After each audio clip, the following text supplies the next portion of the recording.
Assalamualaikum warahmatullahi wabarakatuh. Halo semuanya, apa kabar kalian semua hari ini? Semoga kalian dalam kondisi sehat selalu dan segala urusan kita diberi kelancaran ya teman-teman.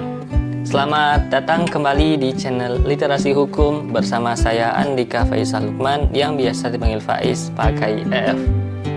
Channel ini kita akan bahas berbagai hal seputar hukum yang seringkali terasa rumit, tapi sebenarnya sangat dekat dengan kehidupan kita sehari-hari loh.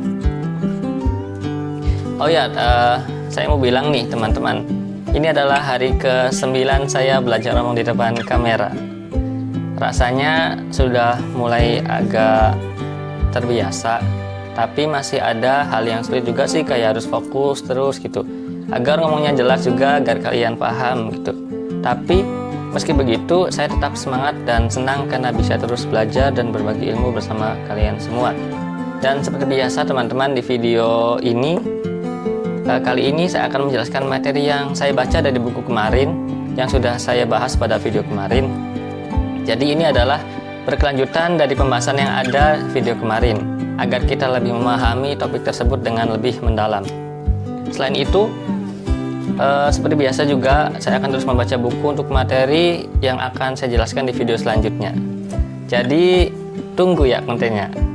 Oke, tanpa berlama-lama lagi, kita langsung masuk ke pembahasannya. Selamat mendengarkan.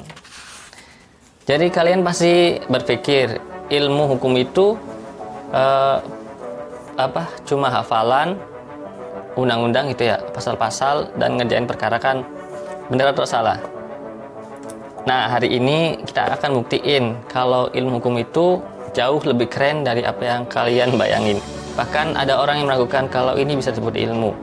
Tapi juga ada yang bilang ini ilmu dengan identitas sangat khas. Penasaran kan? Ayo kita bahas bareng. Pernah mikir nggak? Kalau mau ngerti hukum dari dasarnya, kita harus mulai pelajari apa? Dari mana? Nah, pakar hukum bernama Sajipto Raharjo sudah buat 10 hal penting yang jadi fokus pembelajaran ilmu hukum. Pertama, dasar aturan hukum yang jadi pondasi semua. Kedua, bagaimana sistem hukum kita bekerja secara resmi. Ketiga, apa makna hukum dan buat apa hukum itu ada di masyarakat kita. Keempat, apa saja kepentingan kita sebagai masyarakat yang dilindungi oleh hukum. Yang kelima, nyari jawaban. Hukum itu sebenarnya apa, dari mana datangnya, dan bagaimana cara kerjanya. Keenam, kita cari tahu apa itu keadilan dan bagaimana hukum bisa bikin keadilan itu nyata. Ketujuh, lihat perkembangan hukum dari dulu sampai sekarang, apakah sama atau banyak berubah.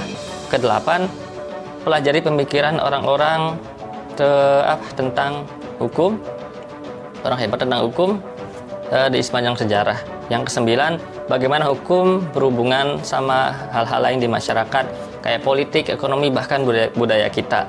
Kesepuluh, kita buktiin apakah ilmu hukum benar-benar bisa disebut ilmu dan punya ciri khas apa gitu. Ya, itu ada 10, lumayan banyak ya. Loh, ilmu hukum juga punya teman. Iya, betul. Pak Sajipto itu bilang ilmu hukum itu sifatnya interdisipliner. Artinya, buat ngerti hukum dengan baik, kita butuh bantuan ilmu juga. Ilmu yang lain maksudnya. Misalnya, buat ngerti kenapa hukum itu dibuat begitu, kita butuh ilmu politik. Buat ngerti bagaimana masyarakat nangkep hukum, kita butuh antropologi. Buat ngerti dampak hukum ke kehidupan ekonomi kita butuh ilmu ekonomi. Seru kan? Jadi ilmu hukum itu bukan, maksudnya ilmu hukum itu nggak sendirian. Ternyata bukan cuma kita. Ya mungkin bingung loh. Ada orang yang bernama von Kichman yang bilang, ilmu hukum itu bukan ilmu. Ini dia alasannya. Pertama, hukum itu terus berubah-ubah. Jadi ilmu hukum cuma bisa dipelajari hukum dari masa lalu. Kedua, hukum itu punya paksaan. Kalau kita nggak taat, ada hukuman, bedain sama ilmu lain yang nggak perlu paksa orang buat percaya. Ketiga, ilmu hukum harus taat sama aturan yang sudah dibuat. Jadi nggak bisa bebas buat riset kayak ilmu lain. Keempat, dia bilang ilmu hukum harus juga bahas hukum alam atau nilai-nilai yang ada di luar aturan resmi. Kelima, ilmu harus punya objek yang tetap dan pasti, tapi hukum resmi itu bisa berubah kapan saja. Argumennya masuk akal ya, tapi tunggu dulu, ada jawabannya kok. Kalau ilmu lain bisa dikasih kelompok kayak ilmu alam, ilmu sosial, atau ilmu humaniora, dimana dengan ilmu hukum kalau dikasih ke ilmu sosial nggak pas. Kalau ilmu sosial lebih fokus pada bagaimana orang ditaati hukum, orang taat hukum, bukan pada hukum itu sendiri. Kalau kita kasih ke ilmu humaniora juga nggak pas, karena ilmu hukum lebih fokus pada etika dan moralitas, bukan cuma aturan hidup. Jadi akhirnya ilmu hukum punya kategori sendiri, namanya adalah sui generis, dari bahasa Latin yang artinya khas dan istimewa. Artinya hukum punya identitas sendiri, nggak masuk kelompok mana-mana, tapi tetap punya dasar yang kuat dan jadi ilmu yang penting banget buat kita semua. Jadi kesimpulannya ya teman-teman, ilmu hukum itu bukan cuma tentang aturan yang kaku, atau buku-buku tebal yang bikin ngantuk. Ilmu hukum tentang cara kita memahami dunia, bagaimana hidup rukun sama orang lain, bagaimana mendapatkan keadilan, dan bagaimana hubungan kita sama semua hal di sekitar kita. Meskipun ada yang meragukan, tapi tidak bisa dinafikan, hukum ada di setiap sudut kehidupan kita. Dari kita belanja ke warung sampai kita berjuang buat hak kita sendiri. Jadi mulai sekarang jangan lihat hukum berbagai beban. Maksudnya jangan lihat hukum sebagai beban gitu. Lihat sebagai alat buat hidup lebih baik dan lebih bermakna. Karena dengan memahami hukum, kita juga bisa jadi bagian dari perubahan buat dunia kayak lebih adil. Baik teman-teman, itu dia penjelasan dari materi kemarin yang saya sudah rangkum. Sekarang saya akan langsung melanjutkan membaca buku untuk persiapan video selanjutnya. Kalian ada pertanyaan atau pengalaman tentang hukum yang mau cerita, jangan sungkan ya, tinggalkan di kolom komentar di bawah ini. Ajak juga teman-teman kalian buat nonton video ini biar mereka juga ngerti betapa serunya ilmu hukum. Sampai jumpa di video selanjutnya. Kemarin itu kita sampai halaman 46. Ya, langsung saja mulai baca. Ada 4 hal yang menggambarkan sifat khas ilmu hukum sebagai berikut. 1. Karakter normatif ilmu hukum. Ilmu hukum yang mempunyai karakter khas berupa sifat normatif mengakibatkan ilmu ini tidak dapat digolongkan ke dalam ilmu empiris. Karakter tersebut juga membuat banyak kalangan meragukan hakikat keilmuan ilmu hukum.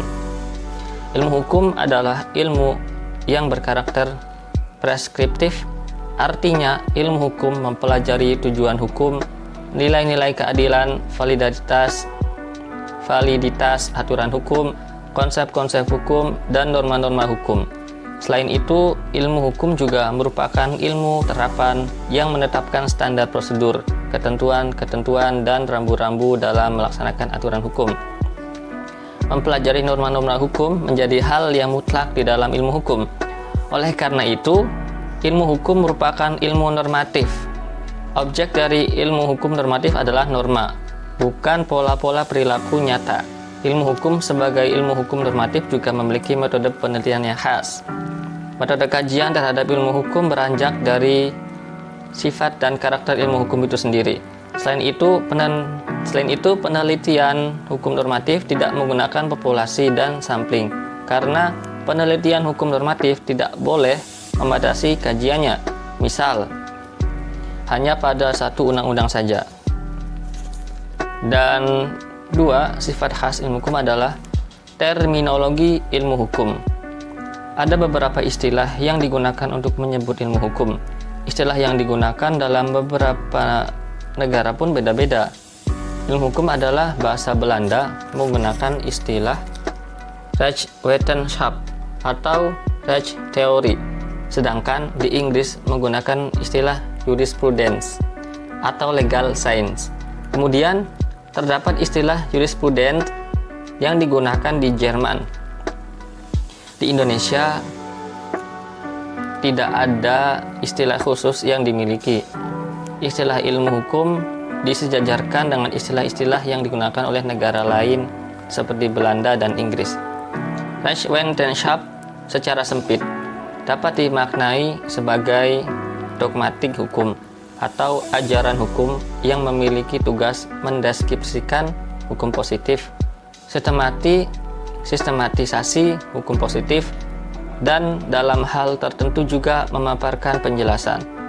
Maka dari itu, dogmatik hukum sesungguhnya memiliki nilai dan bukan sesuatu yang kosong.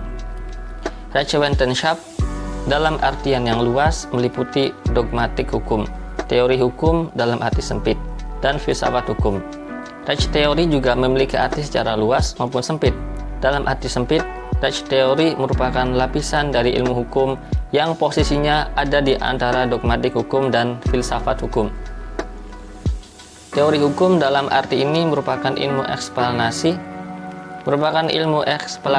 hukum dan merupakan ilmu yang bersifat interdisipliner. Rechtsteorie memiliki makna yang sama dengan Rechtswetenschap. Dalam artian yang luas, jurisprudence dan legal science, istilah yang digunakan di negara Inggris, memiliki makna yang lain dengan istilah yang digunakan di Belanda. Lord Lyot O. Hamstead, M.Da. Freeman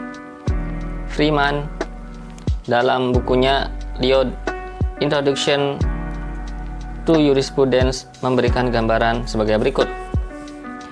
Jurisprudence involves the study of general theoretical questions about the nature of law and legal system, about the relationship of law to justice and morality, and about the social nature of law. And science, however, is concerned with empirically observable facts, and even and philosophy is concerned with certain ultimate questions of structure. Dan yang ketiga, khas yang ketiga adalah jenis ilmu hukum. Ilmu hukum dapat dibedakan menjadi ilmu hukum normatif dan ilmu hukum empiris. Ilmu hukum empiris dapat dikaji melalui penelitian-penelitian yang sifatnya kuantitatif dan kualitatif, ya seperti skripsi ataupun tesis biasanya. Dalam ilmu hukum empiris, para ilmuwan menjadi pengamat objek yang dapat ditangkap oleh panca indera.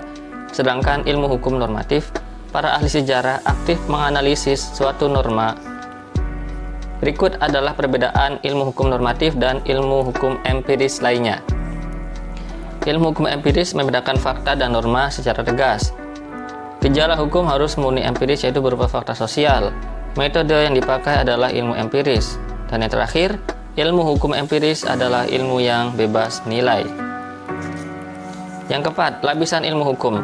Lapisan ilmu hukum menurut Jan Gijsels dan Mark van Hoeke terdiri dari 3 tingkatan, yaitu dogmatik hukum, teori hukum, dan filsafat hukum. Dogmatik hukum. Bidang kajian dogmatik hukum adalah hukum yang sedang berlaku pada suatu sistem. Pada suatu sistem hukum, tidak hanya hukum positif yang memang dibuat oleh penguasa, namun bidangnya juga meliputi hukum kebiasaan yang sudah dianggap sebagai hukum oleh kelompok masyarakat. Kemudian, teori hukum. Teori hukum bertujuan untuk memberikan pemahaman mendalam dari berbagai hukum, sehingga tugas dari teori hukum adalah sebagai landasan teoretis baik dalam penyusunan maupun penegakan hukum. Teori hukum juga berfungsi untuk memberikan metode yang paling tepat dalam pelaksanaan penegakan suatu hukum. Dan yang terakhir, filsafat hukum. Filsafat hukum adalah filsafat umum yang diterapkan pada hukum dan gejala hukum.